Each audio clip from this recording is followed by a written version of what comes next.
How are we impacting others? And are we, as the leader, aware of it? Or are we simply oblivious? Welcome to the Win, Make, Give podcast, a Ben Kinney training production, where we discuss the concepts of health, wealth, leadership, and legacy. My name is Chad, and I'm joined by my friend Bob. Hey, Bob, what's the word for the day? Chad, impact, my friend. Impact. Impact. Interesting. All right. So today, what we're going to have is a conversation with Ben about emotional intelligence. And I don't want to give any more of it away. Just let us have this conversation. Yet, Bob, impact. Why? What are you talking about here before we get into this? Well, as we go in and Ben kind of explains what is emotional intelligence, the factor, the big deal in this is that it's related to how you impact the people around you. And so this is a really awesome discussion we're going to have over the next couple of episodes. And so just impact, right? Think about your impact on other people. All right, so we're going to go to the first episode of our emotional intelligence series. We're going to have an overview here, and then we're going to dive deeper on the next few episodes, as Bob just mentioned. Let's jump to the conversation with Ben now. So what are we going to talk about today, Ben? I think we should jump into leadership. Let's do another episode about leadership. That's a really broad subject. We've covered a few things on leadership already. Let's get a little bit more specific for me, buddy. Yeah, let's talk about emotional intelligence and what that means and how it's holding us back or pushing us forward. Okay, where did this term emotional intelligence come from, Ben? I didn't make it up, but I was hanging out in a place where us three have probably hung out more together than anywhere else in the world, which is the airport. Yeah, absolutely. We spent a lot of times in airports together, flying all over the place.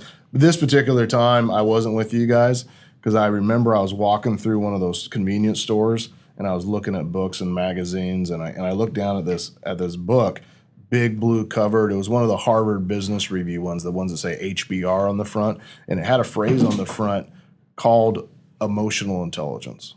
And I sat down and I was looking at this book and I stared at it and I said, I don't even know what that means. So I opened the book up and I started reading, Bob, and it said, companies who invest in increasing their emotional intelligence outperform all the other competitors. I thought, I want to outperform my competitors, yeah. Right? And specifically, I remember it was over 20%. Companies with a high level of emotional intelligence in their leadership outperform the competitors by at least 20%. Like, I want a competitive advantage. So I sat down, right, with this book. I finally got on the plane and I'm sitting there and I'm reading this book. And I thought, this is the secret to my success. And this is also the explanation of my failures. This is how I've showed up great and how I've showed up poor in all my leadership problems that I've ever had in the 20-something years that I've been in business. This was it. And I literally only had to read 5 or 6 pages of this book before I knew that I had to make emotional intelligence something that I taught, something that I studied, and something that our organization's focused on. It's funny how in that scenario, you can like retroactively look back and see this concept that you've just learned about, like it's been playing itself out for your entire career, basically. Yeah, for sure. And now you can say you've gone to Harvard. Well, yeah, it was my $3.99 Harvard, right? Absolutely. Okay, so Ben, break it down for all of our listeners out there. Just give us a definition. What is emotional intelligence?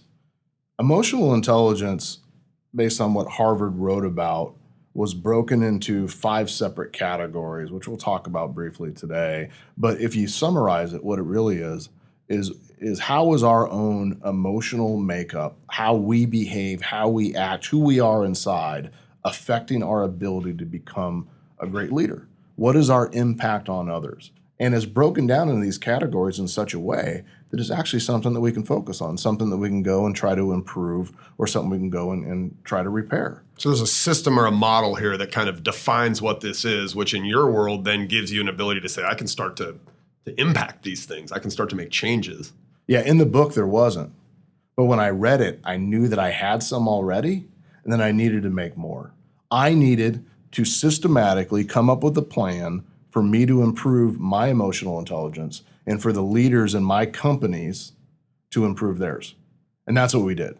So why don't we walk through each one of these categories, starting with the first one, Chad, which is self-awareness. So tell us a little bit more about that, Ben. HBR said that self-awareness is knowing one's strengths, one's weaknesses, one's drives, one's values, and most importantly, their impact on others. How does our strengths, weaknesses, drives, values impact everybody else around us? Okay, that's a lot of stuff right there. So I think I'm going to throw this out to us right now. Why don't we go through all 5 of these? And then I think we dive deeper into each one of these specifically. Sounds good. Yeah, that sounds fair. Okay, so self-awareness, you said, was knowing one's strengths, weaknesses, drives, values, and impact on others. Most importantly, their impact on others. Okay. How are we impacting others? And are we, as the leader, aware of it? Or are we simply oblivious? Okay. What's the second one? Self-regulation. Okay, tell us a little bit about that. What do you mean by that? HBR said that self-regulation was controlling or redirecting our disruptive impulses or our disruptive moods. I'm not that emotionally intelligent, apparently. Well, I would say in leadership, it's one of the biggest issues, right? There's this concept called seagull management, where managers fly in and shit on everybody, and because of that, they ruin the organization because they make it stink, right? Because they can't actually control their impulses to respond or their poor moods, and it ruins a company. It ruins your ability to be seen as a good leader because it ruins the rapport between you and the rest of the people in your organization. Okay, so we've got self-awareness, we've got self-regulation, then we have motivation, Chad. Motivation is relishing achievement for its own sake. Are you willing to defer immediate results for long-term success? What is it that is your internal driver that will allow you to live up to your own potential?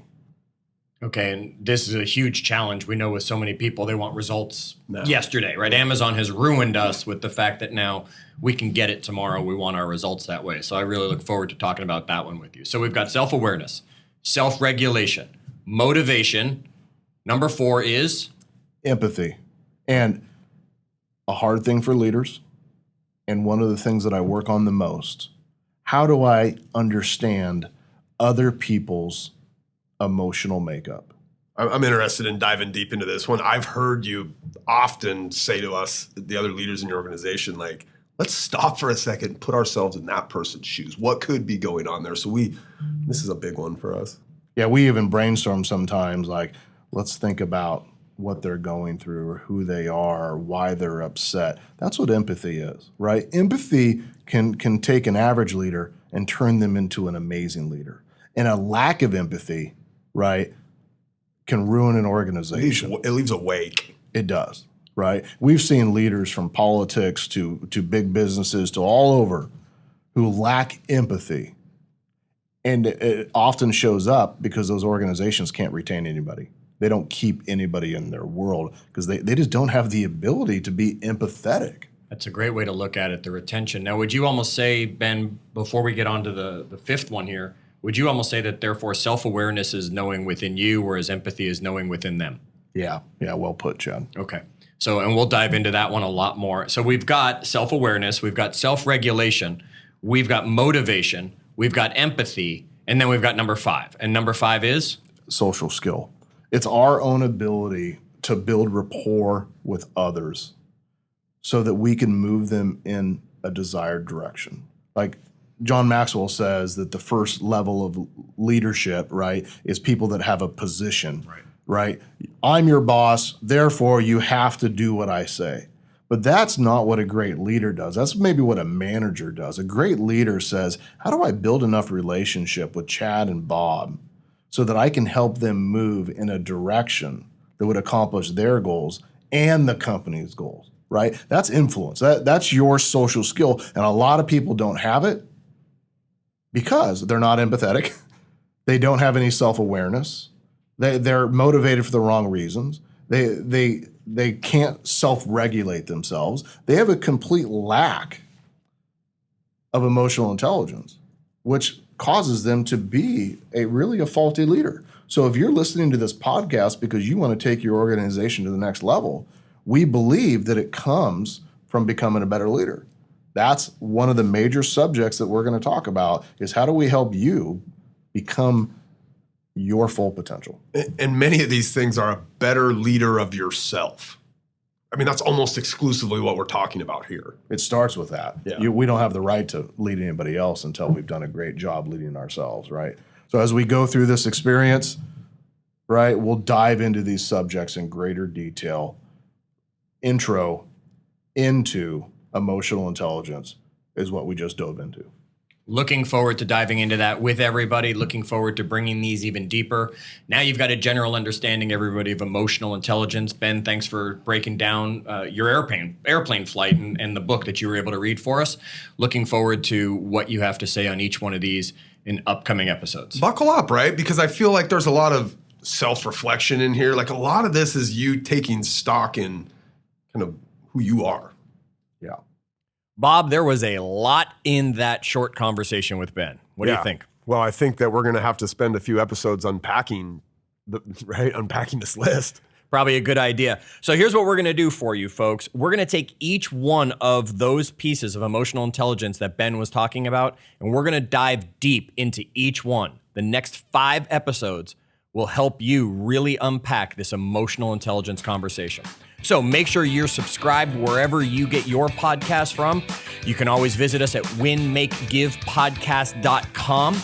And then again, remember, in the meanwhile, do good.